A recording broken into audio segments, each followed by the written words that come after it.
Welcome to the Pittsburgh Dish. I'm your host, Doug Howman. Would dining out 4 to 6 times per week as a profession be your dream job? We sit down with Hal B Klein, senior food writer and dining critic for the Pittsburgh Post-Gazette, to see what it takes. Hal has been guiding us to food throughout the region in various publications for over a decade. But first up, if you enjoy wry wit humor coupled with retro baking, then you probably know our first guest. B Dylan Hollis is a social media sensation and cookbook author. He's just released a new collection of recipes, and he's coming to Pittsburgh. We were able to catch up with Dylan and have a quick chat before his visit. Dylan, thank you so much for taking some time and joining us on the Pittsburgh Dish. You are a cookbook author and, dare I say, social media sensation.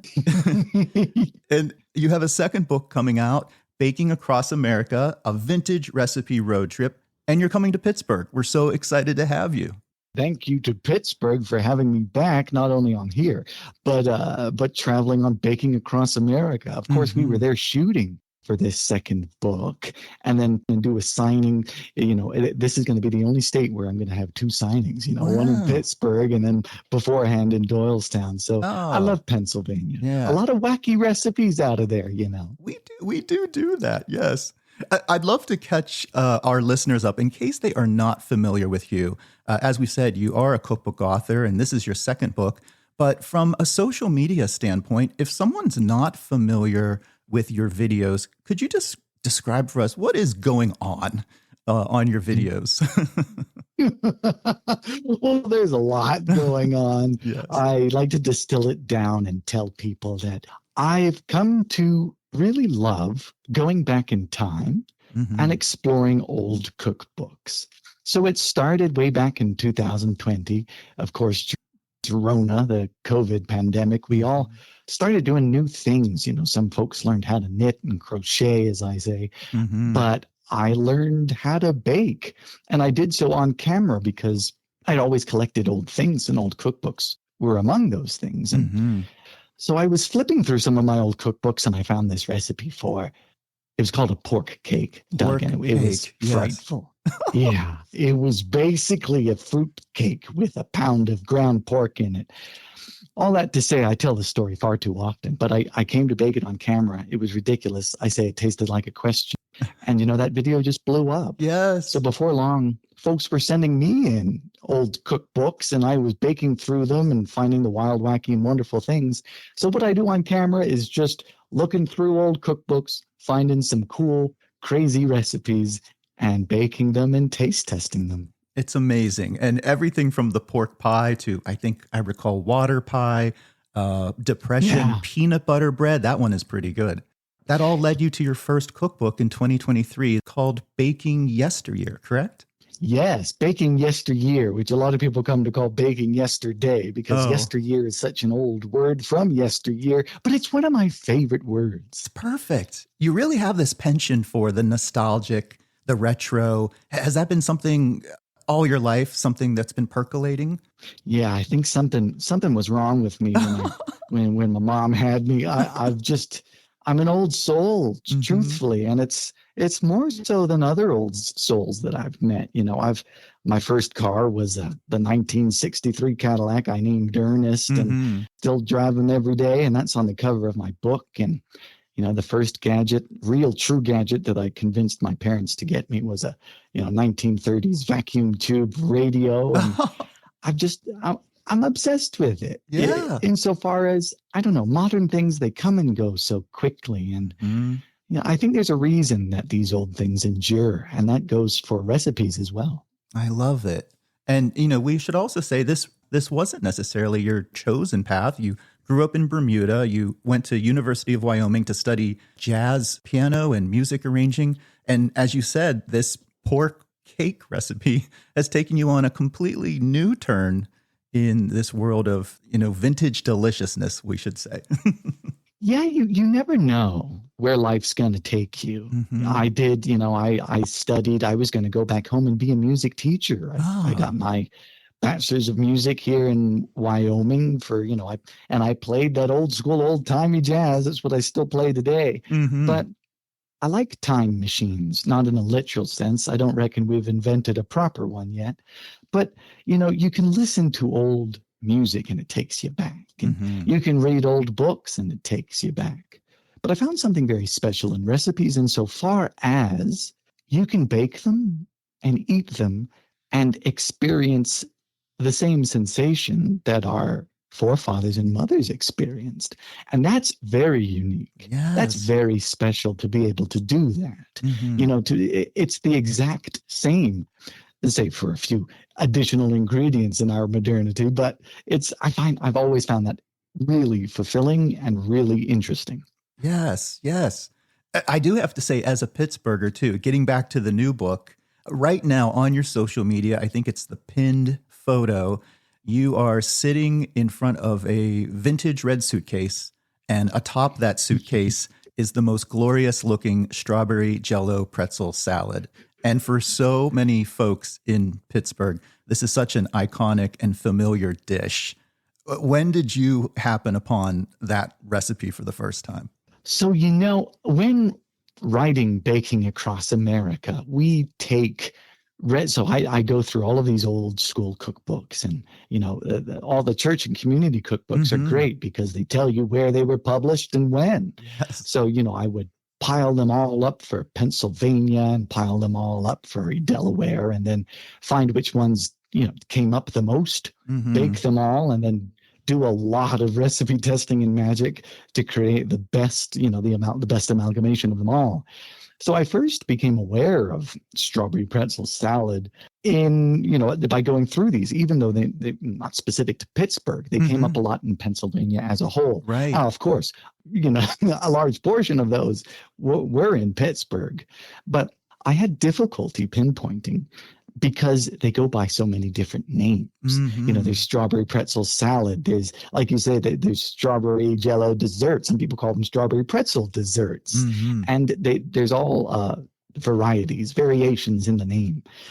But it was cemented when my editor, Alexander Rigby, told me about it and said, this is the old school dessert du jour, which doesn't make quite sense, but it's the dessert vintage wise that Pittsburghers seem to think about.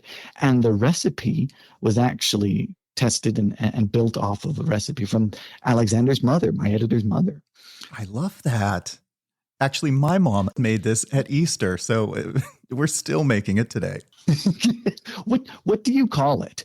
Because I've been asking everyone who I run into and everyone who lives or is from Pittsburgh, and there's all slight variation. Yes, I'm sure there is. I think officially we do call it strawberry jello pretzel salad because we don't actually serve it for dessert. It's usually kind of like a side dish for any kind of big family gathering, because dessert is for other things, pie, cake. So, it's a salad. It has jello and fruit in it. So I guess it passes here. Yeah. Crazy. So let's go even beyond the dishes here that Pittsburghers would love. The new book really covers truly America, from beignets to Toll House cookies. How would you characterize this book in being, different from your first one? Is it a larger slice of America, or are there any significant differences on the way you approached it from your first? The first was very easy. We captured lightning in a bottle. Insofar as, I baked these recipes on my social media, and I would start them the same way, X and X from 1973, this and that from 1940s. And so it was a trip through time, starting in the 1900s right the way up to the 1980s. And you can take different types of trips. You can take trips back in time, or you could take trips across the country, or you could do both. And that's really how I structured and how we thought of Baking Across America. Yes. Was that whenever I would bake an interesting recipe that was well regarded in a location, the comments weren't so much, ooh, that's interesting, or ooh, that's kind of weird. The comments were patriotic and really excited that they came from that city. They would say, oh, this is the pride of my town. I remember, every grandmother in this state would make this one time or the other. And that was a different type of comment. It was like a hero had returned, and folks were just excited that it was getting broader appreciation. And that really triggered something in me to say, okay, there's more to a recipe than just a set of instructions to make something. There is a tie to a place and a time. So would it not be really exciting then to find these things from every state? Because every state is different. That's the great thing about the United States is It's almost like you guys have a whole bunch of little countries within you, essentially.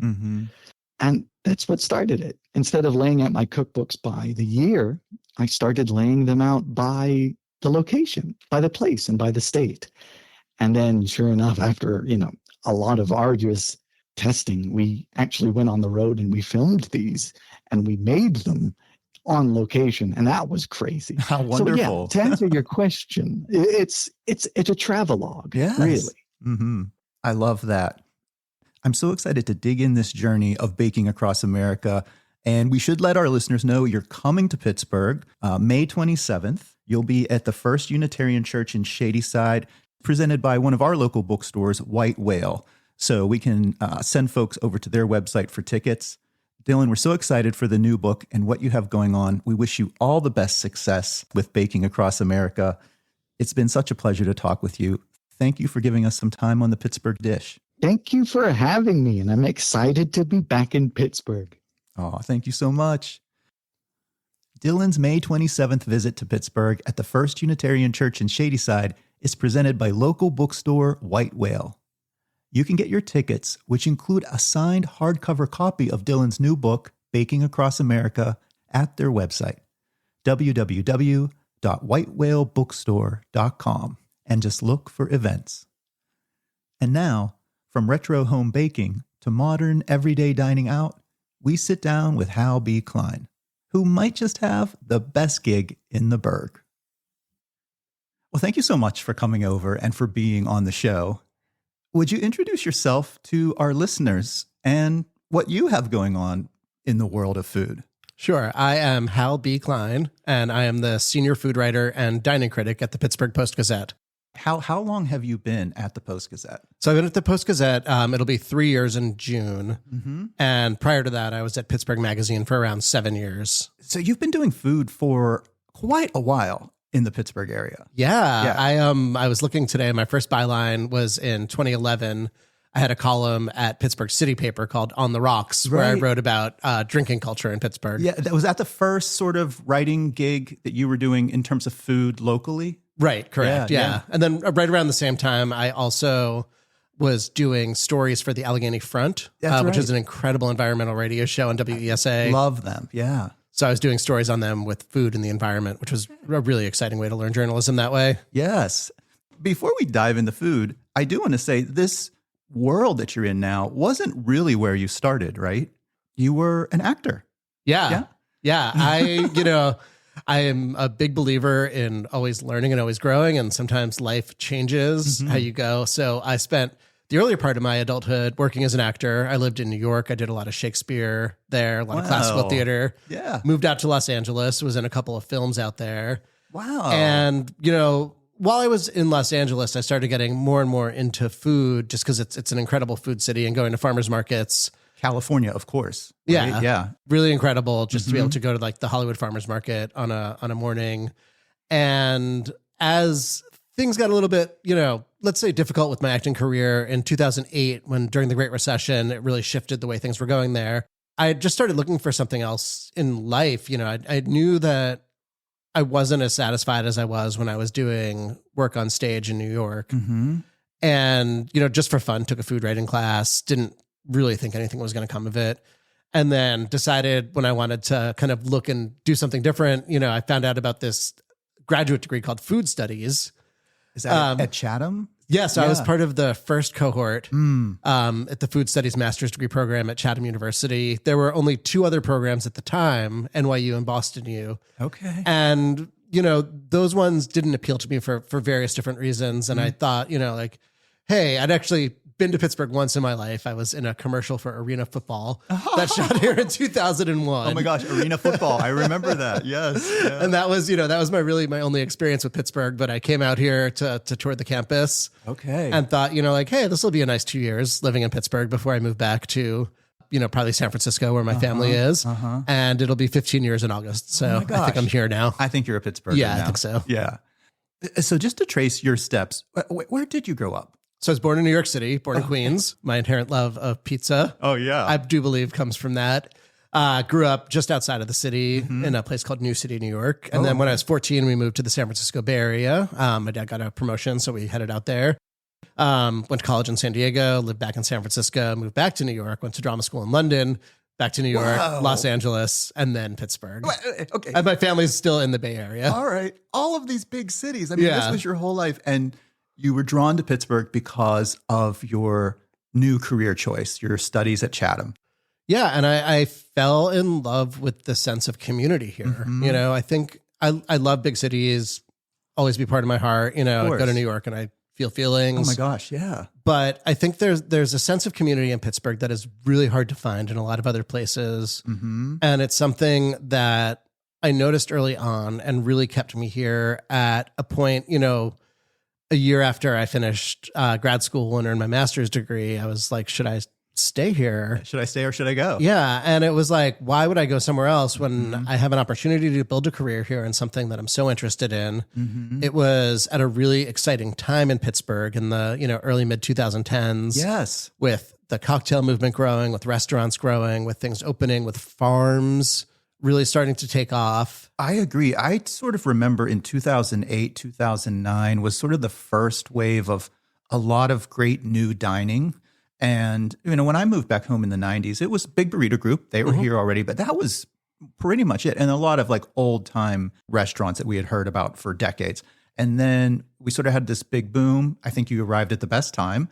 And then I think over the pandemic, we've had a little shrink, right? A lot of struggle. And now we're back. Over, I'd say like the last 6 months or so, you're really starting to see a sense of like growth and excitement coming back again.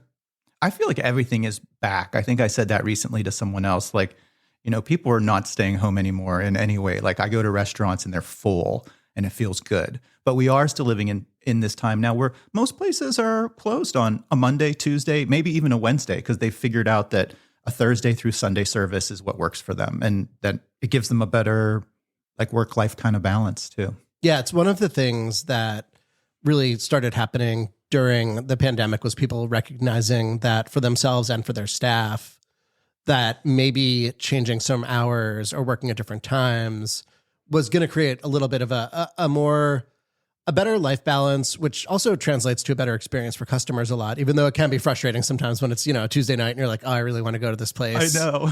But, but that's also part of the excitement. Yes. Is you get to look around and find out there are so many places that are open on Monday nights. And there are. Even Tuesday nights are harder, weirder. Yeah. In I've some noticed sort of way. that. Yeah. Right now. But even then, it's like, you just have to kind of dig in a little bit. I've written a couple stories over the years of, like 52 places that are open on Monday nights. Oh, yeah. So you just got to open up and try some new places, which I think is always a good thing. Of course. Tell us a little bit, as a senior food writer, as a dining critic, like a little bit about your process. Like, how do you decide, you're going to do a piece that has a particular topic or a neighborhood? Like, and how far do you have to plan out to do some of those features? So it's a lot of balls in the air all at one time, right? Yeah. So there are these kind of tentpole things now, like the Eat Pittsburgh series, that I try to do 3 or 4 of them a year. And those take a long time, right? Because I really want to like understand the neighborhood. Yes. It's a real opportunity to focus on a specific geography in Pittsburgh and dive in and make it, get an understanding of what makes it tick. I think about the Beachview story I did last year and really understanding what's happened in that neighborhood with such a like exciting, engaging influx of immigrants from Mexico, Central America, South America. And, those pieces also might take a little bit longer because there can be a cultural barrier. And so there's a building of trust and understanding of people wanting to like share their food culture with me, right? Which is, I think, one of the most exciting parts of my job. Yeah. So I always have one of those projects going on. Right now, I'm going to start another Eat Pittsburgh probably Bloomfield, or I think I'm going to divide Bloomfield into two because there's just so much going on there right now. So much going on in Bloomfield. And that one will be a little different because it's my neighborhood. You so, live there, yeah. So I understand it a little bit better. And then, but I'm also working on a feature called the International McKnight Road Trip. Oh, yeah. That makes sense. Because there's just so much going on. I think when you drive or sit in traffic on McKnight Road, I think the things you see visually are these like big chain restaurants. And so there's a perception that, oh, well, there's nothing out there. But then, as part of like the journalism that I do for my job, it's just spending time really like driving up and down, going to all the little plazas, searching on Google, and really discovering that there's this family run Turkish place that is so charming and special. And then there's a place like Ramen King 2, which I become obsessed with over like the last year. Okay, I don't know that one. It's incredible. It's a Chinese hand-pulled noodle place. Named Ramen King. The original one is out in Canonsburg. Okay. The couple that run it they're from China. They lived in New York, lived in Atlanta for a bit. And they're making these incredible hand-pulled noodles, like a la minute. Like you order a bowl of noodle soup, and Brother Fu is pulling the noodles, and Amazing. Cooking them right that second in this beef and chicken broth that's just like intoxicatingly delicious. Yeah. And so it's finding these pieces. And then I did a standalone feature on Ramen King because I just thought it was so interesting, but it'll also anchor this McKnight story in the same way that like Chengdu Gourmet 2 is up there. Yes. And so it's kind of packaging that information with places might be a little bit better known while exploring all these other places. And hopefully people will take this and use it as a guide. I hope people go to all these neighborhoods and eat through it. I absolutely think that that's what a lot of Pittsburghers need too, because I am guilty as one of those persons that hasn't crossed over that hill or that bridge to visit that one neighborhood. And then you report on it and tell me 5 places I should go. I'm like, I need to go there. Yeah. And it's one of those things that I feel so grateful that this is my job. Oh my gosh. Yes. Because I'm curious, right? And I want to know all these stories. And so I get to do this, for my work. And so it's doing that while also keeping tabs of restaurants that might be opening soon, people that might be opening a new location, unfortunately writing about places that close sometimes. So it's just really, every day kind of starting with a list of, what do I want to do today? What am I trying to accomplish? We have really good communication in our department. Okay. So, we have a spreadsheet. So generally speaking, we know 3 weeks ahead what I'm going to be working on.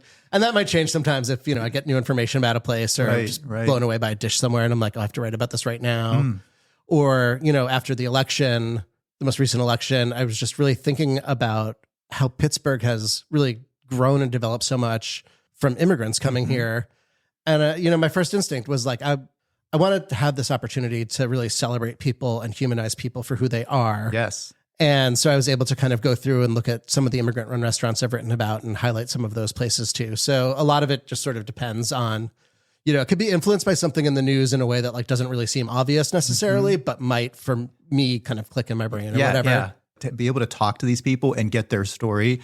We talked to Soul Pasta a few months back. They came over from Kazakhstan, but then they started creating Italian pasta. And I'm like, wait a minute, what's going on here? And they just have an incredible story. I mean, it's the beauty of American cuisine too, right? Is we have all of these melting pots coming together in weird and strange ways. I mean, when you look at, I'm super nerdy about history and I spend more time on my job on newspapers.com than I think people might think digging deep into things. Cause I'm curious about when things get mentioned. So, like pizza, which is ubiquitously in American food right now, when it was first mentioned in newspapers in, here, I think the first mention, I want to say 1946, which is a long ago, but not that long ago, Not that long ago. They have to describe what pizza is. Right. Yes. And Isn't so that now crazy? it's just a continuum of things in the way that, maybe in the 1980s, someone described what a taco was for the first time. And now writing about Uzbek cuisine, people are describing what Monty is, or I guess I'm describing what it is, in this case.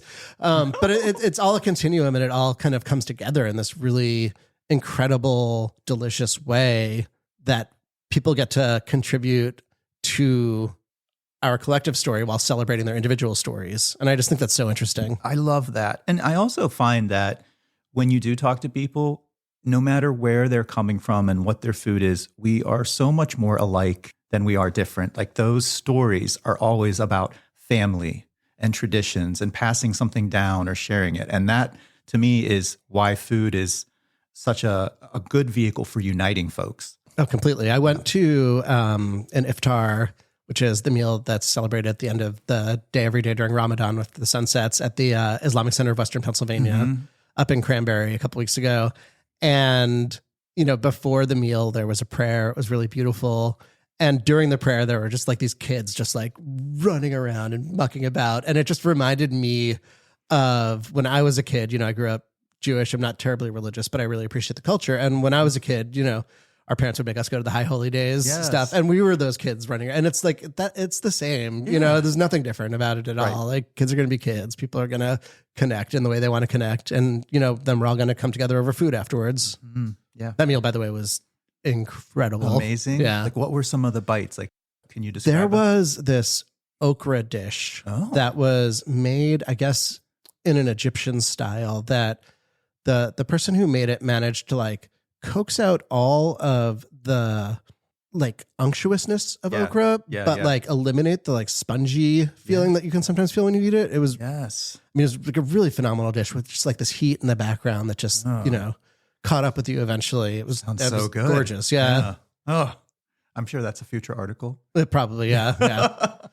What else is sort of some of the recent features you've done? Like what should we share with our listeners? I mean, there's like a lot, It's, one of the things that happens in the digital world is we're always out there. You're cranking it out again and again. Yeah. Yes. Yeah. And I'm lucky to work for people that do allow time to actually do a second, third, fourth, fifth edit of a story sometimes and really get into it. And, there are things that are like very fast breaking, if a major place closes or something like that, it's like, let's get this up right away. Yes. And then there are features where it's like, I want to go through and like make sure that the word choice is interesting and the cadence is right. And, I'm engaging readers immediately in a way that's going to pull them in and make them want to read more. It's what makes your writing captivating. You always are like pulling me in some way. You're hooking me, I think they say. Thanks. Yeah. That's a good lead. Yeah. I did have a side question. You reminded me. So at the Pittsburgh Post-Gazette, there's yourself. I've met Gretchen McKay. We need to have Gretchen on, of course. How many folks do work in, I'll just air quotes that, food? So like you said, we've got 3 food writers, Gretchen McKay, Sono Motoyama, who joined us last year. Okay. And then myself. And then, sometimes people will hop in. We have some good freelancers. It feels like New York Times food. Like I feel like you guys are delivering. And there's like a little division of labor. I see you doing, these stories where you have done the research on, like, say, I keep going back to the dumplings, but it's just top of mind. And then you've gone out and you've tried all these restaurants. But then I know that Gretchen is showing you how to make it. She's bringing it to life if you actually want to tackle that in the home.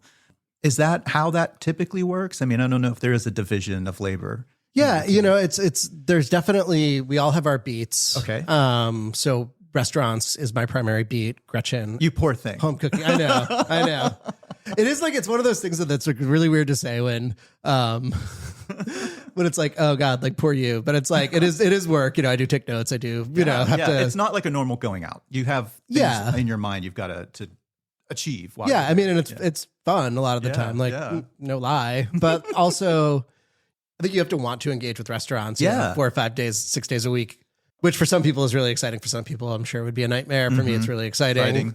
And, with something like the Pittsburgh Dumpling Project, that was a really great way to bring all of these things together. It was telling a story that was developing as we were reporting it. I was out there talking to people at restaurants who were making dumplings, and then Gretchen would find someone from that cuisine or from that culture, and she'd learn how to make it at home. Yes, amazing. You get the best of all worlds in a project like that. And it was a big, exciting newspaper project to be able to do that. Do you have anything like that in the works now? Nothing that ambitious. Okay. I think that was the two of us really driving the project, and Gretchen really amiably like playing along with like my obsession as I got deeper into it. But then we roped in, we have this incredible webpage designer, Laura Schneiderman. We have all these photographers. And so we were roping all of these people into this project that just, looking back on it, I think we released stories every other week, which was a lot to just like get that going, get that design, even if we worked ahead. So I think that one was one that we're like, let's do this and let's let it marinate and do things. Like I'm working on a series right now called The Class of 2015, because all of these restaurants open in 2015 that are still really relevant today. Yes. But that one's like a little bit, slower paced. It's not as grandly ambitious as the Dumpling Project, but I'm sure there's going to be another night at 2 a.m. where I wake up and go, oh, whoa, this is it. This is the idea. And to start writing stuff down and, go to the office. Get it out of your head and put it on that. Having people, help me refine it after that. Okay. Oh my gosh. So you've got a spreadsheet and you've got these ideas that are coming out and you're able to flex in the moment if something's happening. Where do you find all of the information? I mean, are you digging yourself to find out who's opening a new restaurant or a new location? Are you getting leads from the world? Like, how does that work? Like, how do you know where to go? All of it, So I have a good amount of institutional knowledge because I've been doing this for a while now. Right. I have a sense of what's going on in general. I keep in touch with people all the time. I use social media a lot to see things that are going on and to find things that I don't know about. And then some of it is, people might give me a tip. They'll give you a tip. You got to go there, Hal. You got to know about there was even with the Uzbek thing, the Uzbek restaurants, which is something that I really thought I knew pretty much everything you can find, to the point where people in the Uzbek community were getting in touch with me when they were opening restaurants. And then I was out at Spirit one night and someone came up to me and said, have you heard about Vinny's Pizza? No. And they're like, it's another Uzbek restaurant in a pizza shop. And this one is in Brookline. And I was like, wow, I didn't even know about that one. Right. It's like undercover with that name. Who would know? Yeah. But I think because I was posting about it so much on my social media that people knew that someone knew that I'd be interested. And then, I think the thing that makes me good at my job is it wasn't, oh, I should get there. I'll go there. I'll do that, whatever. It was like, I went the next day, you know? Yeah. Let's just do it. Yeah. It was like, I want to go. I want to know about this as soon as I can. And that one was amazing too, because I walked in there and I was like, that one of all the Uzbek restaurants too, like it looks like a place called Vinny's Pizza that's been there since the 70s. There's like Steelers stuff on the walls. No, you'd never know that this was an Uzbek restaurant. And I walked up to the counter. It's tiny 3-table space. And I said, can I see the Uzbek menu? And the owner's like, or whoever was at the counter was like, oh no, we don't have a menu. And I was like, oh, do you not serve Uzbek food? Like, oh no, did I get a false tip? He was like, oh no, we just don't have a menu, but let me check and see what we have today. And it was, one of those places that it was like, you gotta ask for it. Yes. And it's so good. It's so delicious. And then I was eating there with a friend of mine and this older woman came in and she was like, what are you guys eating? And we're like, oh, we're eating Uzbek food. And she's like, I've been coming to this place forever. What is this? Like, I don't even know about it. I just come here and get my pizzas and stuff. And so we started talking to her about it. And she was like, you know what? I'm just going to try this. Yes. And it was so cool because it was like someone in the neighborhood just became a convert right. to Uzbek food. They had an awakening. Because it was there and it was, incredible. What a treat to be able to share that with someone. Oh, I love that story. And it's sort of undercover. Vinny's Pizza in Brookline. Yeah. Okay. Yeah. I love Brookline anyway. Great neighborhood for food. Oh my gosh. This is Hal B Klein, senior food writer and dining critic with the Pittsburgh Post-Gazette, and you're listening to The Pittsburgh Dish. You have me thinking, and I don't want to ask you for favorites. I think that's bad. But in the last, few months, what are some other standout places that you're just like, oh my gosh? And maybe you don't want to give them all away because you're working on something. But, no, I mean, I think it's, it's always, and it's interesting with this job because it's a balance, right? It's, I'm just thinking about Dish Osteria right now and how long it's been since I've been there. Yes. Because sometimes I get caught up reporting for other stuff and I'm just like, oh God, I miss it's so good there. Yeah. Places like that. And, I'm sure the Bloomfield Farmers Market's going to open soon. Yes. And I'm sure I'm going to run into McKelly there who owns Dish. And he's going to be like, yeah, I haven't been in. And I'm like, I know. But then I'll see him, picking up some like peas and asparagus from one of the farmers there. And I'll be like, all right, I'm coming in, Yes. I tend to see you at, maybe this is with friends, Chengdu comes up a lot on your feed. Yeah, Chengdu, it's become, I'd say Chengdu Gourmet and Amazing Dumplings have become real places of celebration for me. They're great places to go with big groups.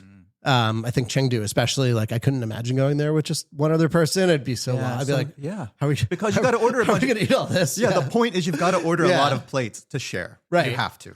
But I think those spaces become something that, you know, adds something that's extra special, and going there and being like, this is a special occasion place. And I also love that because I think, you know, we used to think that special occasion places were these white tablecloth places, which are great. You know, like there's something really wonderful about those places, but also to have a place like Chengdu Gourmet and Amazing Dumplings as your special occasion spot is, for me, it's just fun and festive and delicious. And sounds perfect. Yeah. Yeah. Are there any other little gems that that more people should know about that they don't? There's a little restaurant called Fet Fisk. Oh my gosh! I think they're getting a lot of love right now, and that rye cavatelli, so good. And I mean, well deserved. You know, I like that story because seeing how they started as this pop up. Yeah. You know, I think the first time I went to them was their second pop up, which was in Pigeon Bagels before it was Pigeon Bagels. Even then, it was like, okay, this is cool. And then they did something out in Penn Hills called the Burger Queen. At this like old club that I was like, this is so like, it was one of those moments where I was like, people that follow their guiding light. Yes. And just do stuff and can execute it. It's so special. And then to see it, you know, go over to Black Radish eventually, Soju, all of these places, and then to open their own place and to really see something that was like, can they translate? You know, can you translate the magic of doing something every other week or once a month into something that you're going to be open several nights, you know, 4 nights a week, 5 nights a week? Are you going to be able to like capture this? And are people who aren't the people that have already bought in going to buy into what you're doing? That's right. And they've done such a good job of doing it. You know, Abtech is the exact same way. Absolutely. I think the other thing to bring up is you just mentioned with Soju and Black Radish, so many others in the food community are supportive of their friends that are trying to make their way and develop this thing. And it's not a lonely journey, but really a community journey to get that new group of folks to where they ultimately want to be.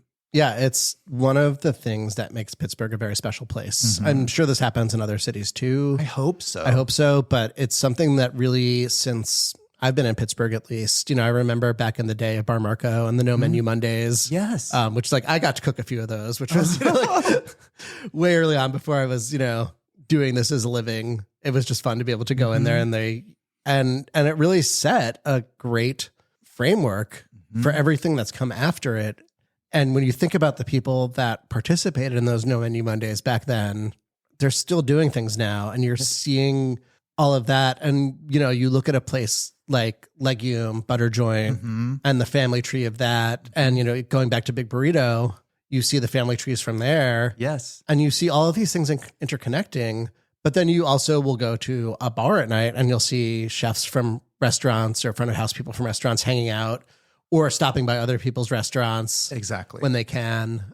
It was a really magic moment. God, this must have been like 2017, 2016. It was right when Pittsburgh was really was having this moment in the national spotlight. And so people were dropping in. And a lot of the stories you started to read back then were people just sort of repeating the same story with the same places. And then there was 2 reporters from Toronto. I forget the name of the paper that they were from, that dropped in, had an agenda, and then started talking to bartenders, which is what you should always do in general, and especially when you're traveling. And at that point, there was this thing called boomerangs that were going around where a bartender would send you to another bar with like a pre-batched cocktail for those bartenders. You know, wow. as like a say, hey, you know? Yes. And they got caught in this like train of boomerangs where bartenders were like, oh, you're from out of town. Like, go here and bring this and say that we sent you. And then the other bartenders go here and say this. And it was the most of the moment, like Pittsburgh story, because that's what was really exciting. That was the magic of Pittsburgh that was hard to capture from the outside back then. And it's something that still is going on today in the way that people are supporting other restaurants. I just wrote a story about Dad's Dog and Burger, which just opened in Bloomfield. Love Dad's Dog and Burger. Yes. Caitlin and Rick is the dad. That's right. Caitlin, before she moved here from Southern California, was just looking stuff up in Pittsburgh, got in touch with Sarah, who runs Brothmonger, and just said like, hey, I think you're cool, you know, whatever. And then Sarah one day replied back and was like, I'm eating wings and Kooskies in 30 minutes. I verified the story with Sarah now, so it's true. I do fact checking is important. Yes. And it was Caitlin's, first day in Pittsburgh, apparently. My goodness. But it was like this instant thing. And then, she helped out Sarah during like the early brothmonger build, and then was just on a walk and saw that, the old burger shop that was there was for sale, and now is doing this thing, and she's buying chili from brothmonger to put on the hot dogs. And it's just, and the neighborhood is showing up. Fat Fisk people were there. And if you go to Dad's, there's nothing I wouldn't get. It's all perfect in the way. It's a good burger. It's a good burger. Yeah. Oh my gosh, the fries, the dogs, the burgers, the milkshakes, all of it. So just go to Dad's. You got me on a whole other trip. I was just there. This is what I do in my job. This is my job. It's so good. I want to bring people into my excitement. Oh my gosh. I think that's what works for you is you mentioned that when you got your tip on the pizza joint, you went the very next day. And I think that sense of urgency inside you, but it's coupled with excitement, probably why you're so good at what you do. Well, thanks. Yeah. I think that's that's part of it, is just the excitement about it. And, again, like I get to do this for my job. So in a sense, if I didn't go to that place in a day or two, I wouldn't be really doing my job. That's right. But also I think it's, I was like, oh, cool. Like, called a friend like next day. I'm like, all right, there's an Uzbek place I hear about and another pizza place. We got to go. So I'm gonna shift gears just a little bit, because clearly you have a love for all of these different cuisines, but I have a suspicion you also like to cook a little bit at home too, right? I do. Yeah. I've seen some mean pizza pictures. Tell us a little bit about this journey, or how did you perfect all of that, or what else do you like to cook? I'm far from perfect at my pizza making. It looks really good. Thank you. Yeah. Again, it's living this life that just really is revolving around food, both in my professional sphere and in my personal sphere. I just think it's what a great luxury and what a treat that we have, that we get to, we have to eat. Yes. So why not do our best to make it delicious? Let's do it well. As often as we can, fun. right? Yeah. And sometimes that's just making a really good sandwich at home, or just throwing together a soup at night, and just knowing like, oh, if I just put a little ginger in this, that's going to be that much better, or whatever. It's like those things are things that just sort of come with practice. I'm sure because you cook all the time, that you just learn little tricks. And then some of it is right now, as we speak, the asparagus in my garden is like going wild for the first time. And it's like, all I'm doing with that is like picking it, steaming it for 15 seconds, throwing it in with some butter, garlic, and lemon, and some herbs in my garden. And it's so simple, but it's so beautiful and so delicious. And it's like, oh my God, like I just want to do that all the time. Yes. When did you plant that asparagus? 7 years. I was going to say it takes about 7 years. Got to be real patient. Yeah. Gardening is such a lesson in life, because you got to be patient with things. You got to learn how to deal with bounty. You got to learn how to deal with rabbits eating your lettuce. Yes. But it's, it really is this lesson.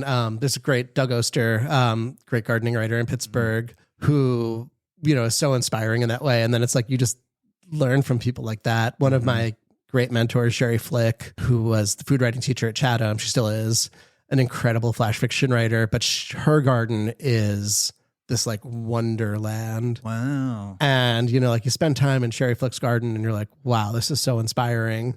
And it makes you just want to be able to do, even if you just do like a little thing, right? Like, maybe you're not going to be in the same place for long enough to plant an asparagus patch. But you can grow some container tomatoes and some herbs, and that's going to bring you just an extra bit of joy with not that much effort. It's great. It's, we're in the doldrums of winter, and then all of a sudden it's this gorgeous April day, and you're like, oh, I'm just going to go and get my asparagus and tarragon and mint and whatever. Well, you reminded me, and we talked a little earlier about your family life, but thinking about your palate and how you do food now, what was food life like for you growing up? Did you cook much as a youngster? No, I was such a picky eater. Really? Yeah. Apologies again to my mom, and thank you for being patient. And I think, part of it was me having, I guess, like a stronger sense of recognition of flavor than I probably realized, knew what was going on. And part of it was just growing up in the 80s and early 90s in a time of very industrialized food. Yeah. So I remember very distinctly working at a Shakespeare festival in Santa Cruz and going to a farmer's market there and eating an in-season strawberry grown for flavor for the first time. And it just changed my life. It just changed the way I thought about everything. Cause I was just like, oh my God, like this, like you eat a grocery store strawberry and they're just like, they're not good. No. You know, having that moment of going like, whoa, like this flavor, I want to capture this again. Cause I always liked to cook, but it was like, I started cooking because I was so picky that I just wanted to cook things that I liked, you know? So I got really good at cooking things like a baked ziti. Yeah. Yeah. And then moments like that, or moments like eating, like I was at a food festival and there was this oyster stand and the person I was with was like just so excited. It was Hog Island oysters, like just north of San Francisco, which like their oysters are still phenomenal. And I had this moment where like when you're a picky eater, you often decide you're not going to like something before you eat it, right? So you make like the face and you just go, oh, that's gross. Like I'm trying, oh, it's gross. And it's like, you didn't even try it, right? But in this like specific moment, I was like, oh my God, I just have to like throw this thing back. And like my goal was just like, don't vom. Yeah. But I just like threw it back and I was like, whoa. And like light bulbs and electricity and everything. And then like that was like a moment where I was like, okay, well, if I'm going to eat an oyster and it's amazing and delicious and minerally, everything else in the world is going to taste good too, probably, you know? And if I don't like something, that's okay. But like, I got to try this thing in the same way that I tried this oyster. And that's like how I live my life now. Yes. It was the thing that really expanded the appreciation of food producers as well, right? Which is what led to going to school for food studies, along with, you know, like starting to read these like great writers like Jonathan Gold, who was in Los Angeles, and Robert Sietsema in New York, who still is a legendary writer was with Eater. Now he's writing a Substack. He's the Village Voice for a long time. Jonathan Gold was the long time. He was the LA Weekly food writer and then Los Angeles Times standing critic. If you can go back and read his work, I mean, he is such an inspiration, or was such an inspiration. He passed away. And so reading writers like that who have that same mindset of like curiosity and openness and like hunger, like all led to it, you know, and then moving to Pittsburgh and, you know, watching Rick Seebeck's work and getting to meet Chris Fenimore. I did, back when I was in grad school, I helped out on a couple of Chris Fenimore's PBS shows, making food with him. So fun. And you know, and Chris is such a generous wealth of knowledge. Yes. Again, you know, it's not just with, you know, chefs and bartenders in Pittsburgh who are generous with their stuff. It's other people in all aspects of it, you know, like being here and having someone like Chris be so generous and saying like, you should meet these people, or having Rick Seebeck. I remember the first day Rick Seebeck posted something like, oh, I read a story by Hal B Klein and I went and got it. And I was like, oh my God, like Rick Seebeck, like Rick Seebeck read my thing and then he went and did it, you know? I know the feeling. You know, it's like, that's exciting to see that. But Rick is such a generous spirit. And it was the same, you know, like when Melissa McCart was here at the Post-Gazette, you know, she was the same way with that. And it's great. And, you know, it's like you want to just, Gretchen was like that too, or is still like that, you know? Yes. And you just like, so now it's like, I want to pay it forward too in the same way. All right. Well, let's talk about what's next for you. Is there any big article or any big things you're working on that you can share with us right now? I think the thing that we're doing now that's like pretty exciting is we've just started doing more on-camera stuff. So I did one with the Uzbek restaurants. I did one with Ramen King, with the latest Eat Pittsburgh, you know, just telling stories in a different way. Cause I think it's a good way to bring new readers in. It's a good way to like kind of hone in on a story. You know, not everyone has time to read. We're in print 2 days a week in the food section. So we have a lot of stories. So maybe not everyone has time to read every single thing that we do. Hopefully you will, but, you know, doing that, working on this International McKnight Road Trip series, which I'm like so excited about. I'm excited for that really one. excited about that one. I'm excited for that one. And then paper wide, the US Open golf tournament is coming to Oakmont and we're doing a huge package with that. So there'll be restaurants and bars involved in that one. Yeah. I'm not super involved, not as involved in that project because there's, you know, lots more sports stuff, but it's going to be a really good guide. I think it's going to be really exciting. And then, just keep on doing the work. You know, it's like, I'm going to keep finding new stuff. Have a story about Rockaway Pizzeria. They're just around the corner here. They were in White Oak and they're moving to Regent Square. Regent Square. Oh, yes. And I'll probably at some point this year update my best pizza list. Because it's been a couple of years since I've updated that and a lot of cool stuff has happened. It's weird that Pittsburgh, not weird, I guess, but it's exciting that Pittsburgh has become like a really interesting pizza city. Oh my gosh. Yeah. There's so much going on. I know that we're taping now in the end of April and they just had the big pizza expo in Vegas. So all of our local folks come back with some kind of awards, like crazy awards that, you know, this is like a worldwide expo. And it's like building on the camaraderie that we've been Yes. talking about a lot. So I got the paper, I convinced the paper to send me there last year. Oh yeah, that's Which is great. Thank you. But it was a fun story. And even in my pitch to get sent there, I thought, oh, there's going to be somewhere like 30, 35 people from Pittsburgh going. And, everyone's like, wow, it's so many. Like, that's exciting. And then I went and I kept finding more and more people from Pittsburgh. And there were more than 60 people that went in 2024. And I think around the same this year. Yes, incredible. And again, like the camaraderie, it's like, pizza used to be a world where people really did keep their secrets. That's right. Yeah. And in Pittsburgh, there's like a bunch of them on a text chain with each other, sharing, because again, like they're all in different spaces, they're in different places, they're doing different things in different styles. Yeah, the different styles. I think that's the other thing is we're now used to different styles as consumers, as eaters. And so I love a Detroit style now. I didn't even know what that was 10 years ago before Ironborn was in Smallman Galley. So you understand more because we have such a great pizza culture in Pittsburgh. It's incredible. Yeah, it's really great to see. All right. Well, it sounds like you have a lot going on. I'm excited. Why don't we take a moment and share with listeners any of the social places they should go to find your work or the work from the paper? Yeah. I mean, my Instagram is at Hal B Klein, HalBKlein, PittsburghPostGazette.com/food. You can find all of our stories over there at Pittsburgh PG and at Pittsburgh PG Food. You'll find a lot of our stuff over there as well. Is that on Instagram? That's on Instagram, yeah. Pittsburgh PG Food. Yeah. That's the one that's all food. But then a lot of it even goes on their regular Pittsburgh Instagram. PG has everything too. Also on Facebook. The Instagram is where I'm most active, I would say. Yeah. I think it's a nicer space. Yeah. All right, Hal. There's always a final question I like to ask our guests. I don't know if this is going to be an easy or a tough one for you considering your line of work. The name of the show is The Pittsburgh Dish. What's the best dish you've had to eat this week? I was thinking about that on my bike ride over here. And it's, that's always a hard one. So I'm going to give a shout out to Fat Butcher. Oh, yeah. The butcher shop in Lawrenceville. Because I bought a bunch of meat from them and cooked it in a couple of different ways. I smoked some pork shoulder. Oh. And I don't want to be like, the best thing I ate this week is the food that I cooked. Because, I did eat some great stuff this week.